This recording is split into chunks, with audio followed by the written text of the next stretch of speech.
उत्तर प्रदेश के जिला आगरा के ताना मनसुकापुर के गांव बड़ापुर के रहने वाले ऋषि तोमर की शादी लक्ष्मी से हुई थी।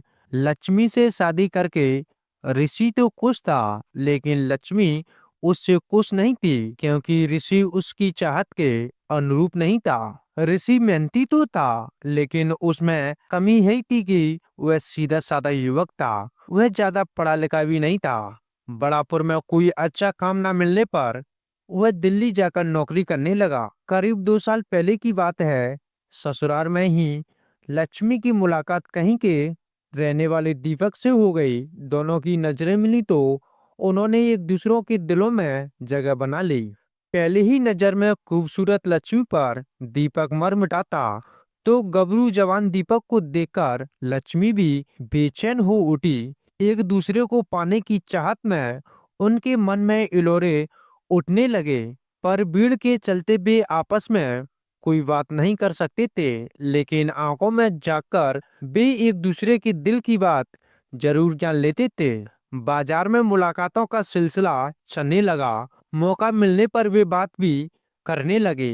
दीपक लक्ष्मी के पति ऋषि से स्मार्ट भी था और तेज तड़का भी। दीपक बातें भी मजेदार करता था। भले ही लक्ष्मी के 3 बच्चे हो गए थे, लेकिन शुरू से ही उसके मन में पति के प्रति कोई भावनात्मक लगाव पैदा नहीं हुआ था। लक्ष्मी दीपक को चाहने लगी थी। दीपक हर हाल में उसे पाना चाहता था। लक्ष्मी ने दीपक को बता दिया था कि उसका पति दिल्ली में नौकरी करता है और वह बड़ापुरा में अपनी बेटी के साथ अकेली रहती है, जबकि उसके 2 बच्चे अपने दादा दादी के पास रहते थे। मौका मिलने पर लक्ष्मी ने एक दिन दीपक को फोन करके अपने गांव बुला लिया। वहां पहुंचकर इधर उधर की बातें और हंसी मजाक के बीच दीपक ने लक्ष्मी का हाथ अपने हाथ में ले लिया। लक्ष्मी ने इसका विरोध नहीं किया। दीपक के हाथों का स्पर्श कुछ अलग था। लक्ष्मी का हाथ अपने आप में लेकर दीपक सुध-बुध होकर एक टक उसके चेहरे पर निगाह टिकाए रखा। फिर लक्ष्मी भी सीमा लागने लगी। इसके बाद दोनों ने मर्यादा की दीवार तोड़ डाली। एक बार असरतें पूरी होने के बाद उनकी हिम्मत बढ़ गई। अब दीपक को जब भी मौका मिलता उसके घर जा पहुंचता। ऋषि के दिल्ली जाते ही लक्ष्मी उसे बुला लेती। फिर दोनों ऐश करते। अवैध संबंधों का यह सिलसिला करीब 2 सालों तक ऐसे ही चलता रहा, लेकिन उसका यह किल ज्यादा दिनों तक लोगों की नजरों से छिपा नहीं रह सका। किसी तरह पड़ोसियों को लक्ष्मी और दीपक के अवैध संबंधों की भनक लग गई। ऋषि के परिचितों ने कई बार उसे उसकी पत्नी और दीपक के अवैध संबंधों की बात बताई, लेकिन वह इतना सीधा साधा था कि उसने परिचितों की बातों पर ध्यान नहीं दिया, क्योंकि उसे अपनी पत्नी पर पूरा विश्वास था। जबकि सच्चाई है थी कि लक्ष्मी पति की आंखों में धूल झोंककर हसरतें पूरी कर रही थी। 4 फरवरी 2019 को ऋषि जब दिल्ली से अपने गांव आया तो उसने अपनी पत्नी और दीपक को लेकर लोगों से तरह तरह की बातें सुनी। अब ऋषि का धैर्य जवाब देने लगा। अब उसने पत्नी की बेवफाई और बेहाई बिल्कुल बर्दाश्त नहीं हो रही थी। उसने तय कर लिया था कि वह पत्नी की सच्चाई का पता लगाकर रहेगा। ऋषि के दिल्ली जाने के बाद उसकी बड़ी बेटी अपनी मां लक्ष्मी के साथ रहती थी और एक बेटा और एक बेटी दादा दादी के पास गांव राजाखेड़ा जिला धौलपुर राजस्थान में रहते थे।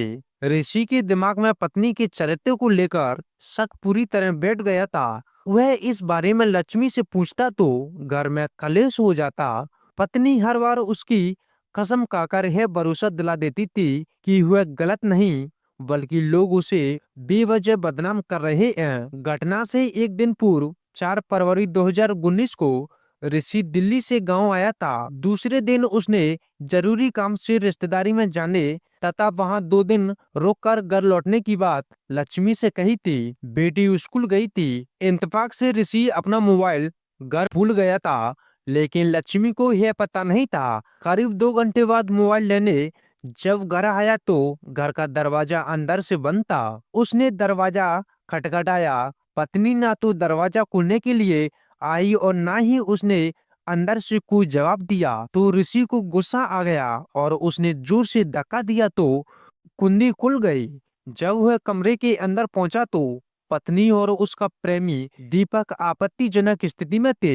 यह देखकर उसका खून खौल उठा। पत्नी की बेवफाई पर ऋषि तड़प कर रह गया। वह अपना आपा खो बैठा। अचानक दरवाजा खुलने से प्रेमी दीपक शक पका गया था। ऋषि ने सोच लिया कि वह आज दोनों को सबक सिखाकर ही रहेगा। गुस्से में आग बबूला हुए ऋषि कमरे से बाहर आया। वहां रखा फावड़ा उठाकर उसने दीपक पर ताबड़तोड़ प्रहार किया। पत्नी लक्ष्मी उसे बचाने के लिए आई तो फावड़े से प्रहार कर उसकी भी हत्या कर दी। इसके बाद दोनों की लाशें कमरे में बंद करके वह थाने पहुंच गया। पहरे की ड्यूटी पर तैनात सिपाही के पास जाकर वह बोला, साहब, बड़े साहब कहाँ हैं? मुझे उनसे कुछ बात करनी है।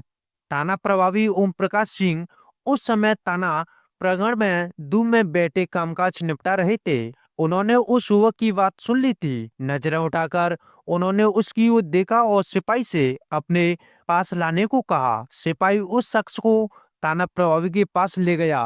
थाना प्रभारी ओम प्रकाश सिंह उससे कुछ पूछते इससे पहले ही वह शख्स बोला, साहब, मेरा नाम ऋषि तोमर है। मैं गांव बड़ापुरा में रहता हूँ। मैं अपनी पत्नी और उसके प्रेमी की हत्या करके आया हूँ। दोनों की लाशें मेरे घर में पड़ी हुई हैं। ऋषि तोमर के मुंह से दो हत्या की बात सुनकर ओम प्रकाश सिंह दंग रह गया। युवक की बात सुनकर थाना प्रभारी के पैरों के नीचे से जैसे जमीन ही खिसक गई। वहां मौजूद सभी पुलिसकर्मी ऋषि को हैरानी से देखने लगते हैं। थाना प्रभारी के इशारे पर एक सिपाही ने उसे हिरासत में ले लिया। ओम प्रकाश सिंह ने टेबल पर रखे कागजों व डायरियों को समेटा और ऋषि को अपने जीप में बैठाकर मौका ये वारदात पर निकल गए। हत्यारोपी ऋषि तोमर के साथ पुलिस जब मौके पर पहुंची तो वहां का मंजर देखकर होश उड़ गए। कमरे में घुसते ही फर्श पर एक युवती व एक युवक के लहूनुहार शव पड़े थे। कमरे के अंदर ही चारपाई के पास फावड़ा पड़ा था। दोनों मृतकों के सिर व गले पर कई घाव थे। लग रहा था कि उनके ऊपर उसी फावड़े से प्रहार कर उनकी हत्या की गई थी। कमरे का फर्श खून से लाल था। थाना प्रभारी ने अपने उच्च अधिकारी को घटना से अवगत कराया। डबल मर्डर की जानकारी मिलते ही मौके पर एसपी अखिलेश नारायण सिंह, सीओ सत्यम कुमार पहुंच गए थे। उन्होंने थाना प्रभारी ओम प्रकाश सिंह से घटना की जानकारी ली। वहीं पुलिस द्वारा मृतक दीपक के घर वालों को भी सूचना दी गई। कुछ ही देर में दीपक के घर वाले रोते बिलखते घटना स्थल पर आ गए थे। इस बीच मौके पर भीड़ एकत्रित हो गई। ग्रामीणों को पुलिस के आने के बाद ही पता चला था कि घर में दो मर्डर हो गए। इससे गांव में सनसनी फैल गई। जिसने भी घटना के बारे में सुना वह दंग रह गया। दोहरे हत्याकांड ने लोगों का दिल दहला दिया। पुलिस ने आला कत्ल, फावड़ा और दोनों लाशों को कब्जे में लेने के बाद लाशें पोस्टमार्टम के लिए भिजवा दी। ऋषि ने पुलिस को बताया कि उसे दोनों की हत्या पर कोई पछतावा नहीं है। यह कदम उसे बहुत पहले ही उठा लेना चाहिए था। पत्नी ने उसका विश्वास तोड़ा था। उसने तो पत्नी पर कई साल भरोसा किया था। उधर दीपक के परिजन इस घटना को साजिश बता रहे थे। उनका आरोप था कि दीपक को फोन करके ऋषि ने अपने यहाँ बहाने से बुलाया था, घर में बंधक बनाकर उसकी हत्या करा दी। दोनों शक जताया कि इस हत्याकांड में अकेला ऋषि शामिल नहीं है, उनके साथ अन्य लोग भी जरूर शामिल रहे होंगे। मृतक दीपक के चाचा राजेंद्र ने ऋषि तोमर एवं अज्ञात के खिलाफ हत्या की रिपोर्ट दर्ज कराई गई थी। पुलिस ने हत्यारोपी ऋषि से विस्तार से पूछताछ करने के बाद उसे न्यायालय में पेश किया, जहां से उसे जेल भेज दिया गया। उधर पोस्टमार्टम के बाद लक्ष्मी के शव को लेने उसके परिवार के लोग नहीं पहुंचे, जबकि दीपक के शव को उसके घर वाले ले गए थे। पुलिस ने संपर्क भी किया लेकिन उन्हें अनसुनी कर दी। इसके बाद पुलिस ने लक्ष्मी के शव का अंतिम संस्कार कर दिया।